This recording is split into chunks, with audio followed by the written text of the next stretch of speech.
Hello there my fellow Holotable heroes and welcome to another Grand Arena highlights video. So in this one I want to show you highlights from the first 2 weeks of season 25. I didn't have really enough battles here for each week to create its own video, so just kind of combine them in one just because I did some live streaming. So as well I did some brand new counters on those live stream as well, so definitely go and check out those live stream if you're interested. But otherwise, let's just first kick off with the first battle for today's video, which is Palpatine versus Traya. Now, I don't normally see Traya a lot on defense. It's always a bit of a tricky situation when I'm trying to choose the right counter. I've done Troopers before, but Troopers, because of the attacks out of turn and everything, right? It's hard to get max banners versus Traya. To be honest, there aren't many teams probably that can get max banners versus Traya, so definitely Traya is a good solid defensive squad. But most people do keep Traya for offense just because she's so good versus many, especially now many of these Omicron teams you've got out there like Dash, Mon Mothma, and then of course Aiden as well. So you don't see Traya often on defense. And this particular battle is from around where my opponent said very tricky, very difficult defense for me. So it still have Palpatine available. I was a bit hesitant to go in with Palpatine just because obviously as soon as you get some debuffs going, then Nihilus starts gaining bonus turn meter if you don't have him shocked or dazed. And then as well, Traya will be stacking offense and bonus protection and things like that. You'll see in the battle, and that's why I'm bringing in Death Trooper here. Maybe we can increase their cooldowns, get some days going. Then of course Mara, shocks, stagger, all those debuffs. So hopefully we can keep these guys under control. Now likely Traya teams aren't particularly fast, so outrunning them shouldn't be too much of a problem here.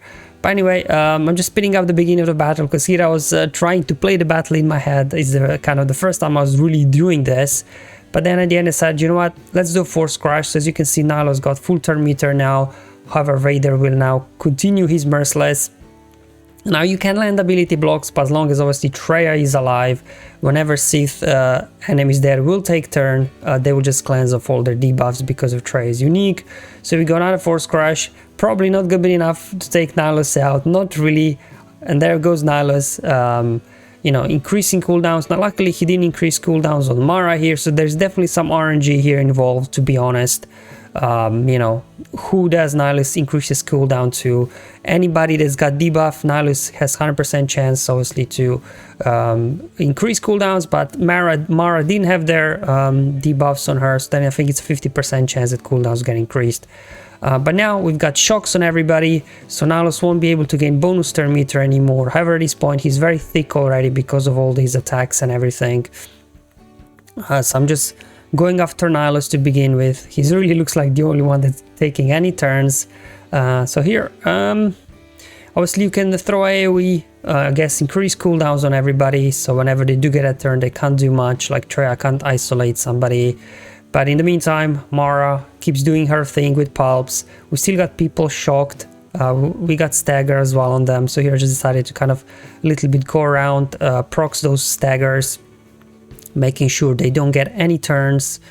There we go. I'm going to do an AoE here to as well proc the stagger over on Marauder. So you can see this battle is taking a while, but as soon as we get Nihilus down, there will be a little bit sigh of relief, and as well then I can get Deathmark going as well. So as you can see, look at how much bonus protection Traya has on her.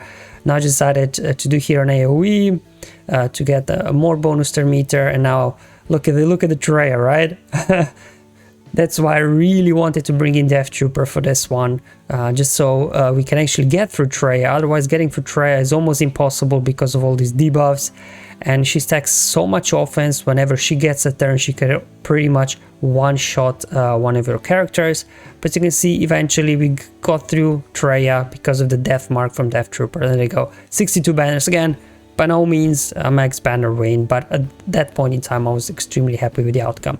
So here we go. I was playing around a little bit, keeping Grievous for offense as well these couple of 2 weeks, and I just got some Geos left at back. Grievous is also one of those teams that it's not a high banner win, so I really wanted to see I didn't have much left in the back zone here for these Geos, so you know what, I kept Grievous for offense. Let's give it a go. Apologies for not recording here mods, but to be honest, it doesn't really matter. In most, like these Geos were quite fast, they were able to outrun me, but as soon as they hit somebody, you know, B2 gets a turn, then you get your whole thing going, and here just a case of trying to keep everybody healthy. As you can see, I nearly lost their B1s, so definitely maybe not the most reliable high banner here counter, but still, you know, if you don't have a choice, it's good to see how Grievous works versus Geos, I guess. I'm just trying to keep here B1 alive. Unfortunately, his stacks are so low now that he probably won't be able to top up their Magna Guard in B2, and Grievous keeps killing them slowly, right? The good thing about bringing Nute here is he's droid, so Grievous won't be killing him. So I guess if you want higher banner wins with Grievous, less droids you take in, the better. But I'm not sure. Maybe B1 could be replaced with somebody, I don't know, some non-droid separatists, but still 63 banners, you know what, I'll take it. I was extremely happy with the outcome. So got another Geo battle here for you. Again, I've been now slowly having my Bad Batch, you know, relicked up, so I've been using them on offense versus different opponents, and I got the Geo battle as well. I mean, Bad Batch versus Geos, you know, as long as you can outrun them, and considering that obviously Echo is very fast there and tech, you know, you shouldn't have probably too much issue to outrunning Geos, but always do make sure obviously you do check those mods, because you never know when somebody might have, you know, a 300 plus speed Geos or something like that. You never know, so always double check just to make sure. But most likely, even if Geos do go first, maybe, you know, Bad Batch have enough of survivability there, unless you have a low gear Omega like me, that they can, you know, survive the initial barrage, and after you get, you know, your debuffs going, you can stun them and things like that. Again, not showing you my bad mods for this particular battle, because, you know, you just need to be faster and that's it. You don't probably even need relic Bad Batch here. Obviously there, Poggle could be tricky. There you go, he evaded, so if Poggle would maybe get a turn, cleanse that off, I could be in trouble, but luckily here obviously I did get a stun on with Wrecker on Poggle, so he won't be able to get a turn and cleanse that off.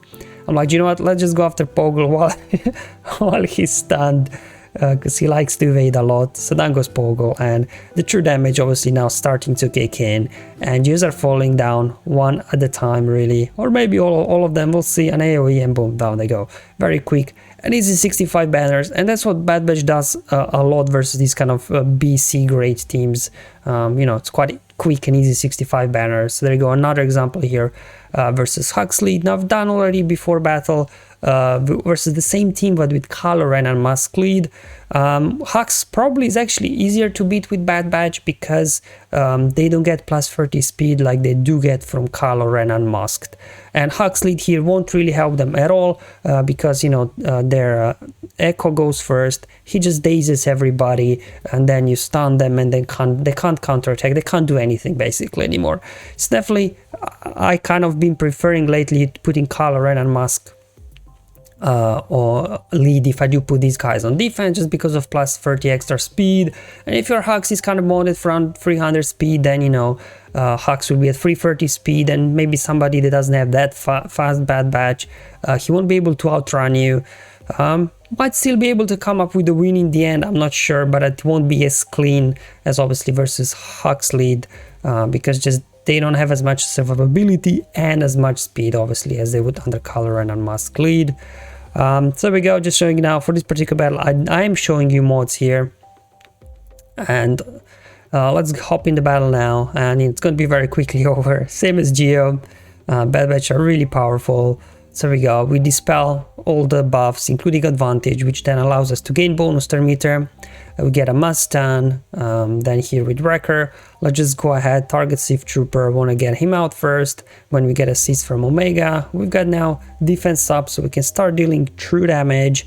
So let's just pass over turn to Echo, and he can call Wrecker for an assist. Down goes Sith Trooper, going after Hux next. Join AoE over here. Down they go, and just first Stormtrooper left. Boom, boom, boom. Omega for the final blow. Now it's gonna be Wrecker, and there you go. Bad Batch again, very clean and easy win here versus these kind of, you know, low BC level great teams, I guess. All right, so I've been also trying now to start using Geos on offense because in defense, at least on my end, they are just not doing anything. Literally anybody can just walk in with Pulp and Vader and Mara, just, you know, underman. So Geos aren't really getting much use on defense. Also be struggling to use them on offense versus, you know, what my opponents are putting in. But luckily one of my opponents didn't have this kind of, you know, brilliant Mon Mothma squad here on defense. Doesn't have Kyle yet and you know, the Terminator machine characters. So, but you know what, let's give this a go. If my Geos can obviously handle this kind of Mon Mothma team or not. They do have a pre-taunt with base, but only gear 12. So hopefully we can get a jump start on these guys. I'm not sure how Geos would work well versus, you know, the Terminator train Mothma team. But these guys should be okay. The only tricky bit there could be Biggs with constant Terminator gain whenever you critically hit him. So as long as you can kind of try to avoid attacking him until the very end, I think you should be good to go. Anyway, let's just start working on base. He's got a pre-taunt anyway, so let's just keep going now. There we go. Let's call everybody to assist, heal up, recover some banners. Just trying to get base out. There we go. They'll probably bring him back or somebody else, but in the meantime, let's just keep going. Lando is about to get a turn, so let's just take him out. Going after Wedge next, because he's got an AoE as well. So just trying to maintain here banners if I can. Obviously, we'll deal with Biggs last, to be honest, because otherwise he'll just keep gaining bonus turn meter and everything. No AoEs, I don't want to trigger Biggs too much. So here comes Mothma. Wedge made a return. So they're putting some good hits actually there on my Geo. But hopefully we can, again, recover those banners right back. We go, I'll just take out Wedge again. Beautiful. Okay. Now you can try and land a daze there, but I just decided, you know what, Biggs like to dodge a lot. I'll just kind of delay here, going after troopers. But yeah, Sunfact does have a daze on his special attack. I just wasn't sure how reliable it will be. So what I'm trying to do is now just try to get back another heal up, hopefully, so I can get max banners here before Biggs does something. But unfortunately, there goes their commander already. Here comes Biggs, sniping banners. Alright, like, you know what, just get him out. And there we go. 60 banners, so by no means a max banner win, but at that point, you know, I didn't have much left, so I was okay with using Geos at that point. Anyway, we've got now here troopers versus what's essentially a leftover General Grievous squad, but with Nute in lead, and obviously this is no General Grievous lead, so versus Nute lead, troopers will still run over them very quickly, to be honest. You just target B2, because obviously with Grievous there is no the stealth mechanic that Magna Guard brings, so you can just take B2 out, and then the rest pretty much becomes very, very easy. Going after Nute first, just to exhaust his revive and then finish him off with an AoE. Now let's just hope we can whittle down B1s before it does an AoE and maybe snipe some banners. There we go, a couple of more hits and boom, there we go. Very quick and easy. I mean, troopers again, probably one of my favorite teams to use. And to finish off, I do have now 5-star Echelon. Now we don't know exactly what kind of changes CG's got in store for us. So for the time being, you know, this still works. My opponent actually put here Negotiator on defense, so I just wanted to see how Finalizer now works. Now we do know that obviously Finalizer even before was able to, you know, kind of counter a Negotiator, but it was a little bit, you know, dancing around and things like that. So now with Echelon things become a lot more straightforward, to be honest. As you've seen, we're doing a good number on them. We've got now Anakin in stealth, unfortunately. So we'll have to deal with that later, but for now, as you can see, the Echelon, even 5 stars, very survivable, very durable. Now this is where I made a mistake. I brought in wrong TIE fighter. I wanted to bring in Special Forces TIE fighter for, you know, the extra potency and things like that, but by mistake I used the you know, standard first order TIE fighter. It doesn't really do much, to be honest, but hey, we'll just keep going, get a stun on Plo so it doesn't, you know, cleanse the booster meter, heal up and things like that. Here, okay, let's pass turn over to Silencer, blow up Plo Koon before he gets to do much. Alright, here we go, get a stun on Anakin, beautiful, and just keep going. We got him in the yellow now. So let's just go ahead, call an assist, make sure we exhaust their unending loyalty on Anakin, so then later on we can finally finish him off. Okay, here comes an AoE, there goes my TIE fighter, didn't do much to be honest. But hey, we'll live and learn from our mistakes, one-shotting Y-Wing, see if we can keep Echelon alive. Yeah, it's really dumb, isn't it? Anyway, let's bring in now Cassian, so we can dispel all the buffs, including stealth for Anakin, and then I will hide my silencer in stealth, and as well cleanse that daze, so we can now go ahead, finish off Anakin, give another turn over to silencer, blow up Umbaran Starfighter there, now just down to Ahsoka. Alright, here we go. Let's just call an assist, hopefully that will be enough. Not quite, she's got damage immunity. Let's call an assist, and boom, down goes Ahsoka, and that was good for 65 banners, so by no means the highest banner wins, but hey, you know, versus Negotiator, unless you're using Executor or maybe some sort of Negotiator mirror matches, getting high banners is really challenging.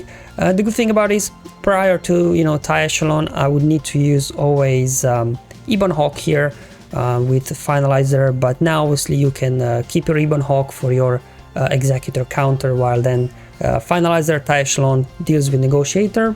Quite easy by it seems. I'll definitely be doing more Echelon testing as things go on. Hopefully CG does nerf it, but they did announce they're looking into it, so either Executor buff or Echelon nerf is coming up for sure. Thank you for watching, guys. I hope you find this video useful and helpful. Let me know in the comments below or my Discord server, but until then, have fun, enjoy your life, and may the RNG be with you, my friends.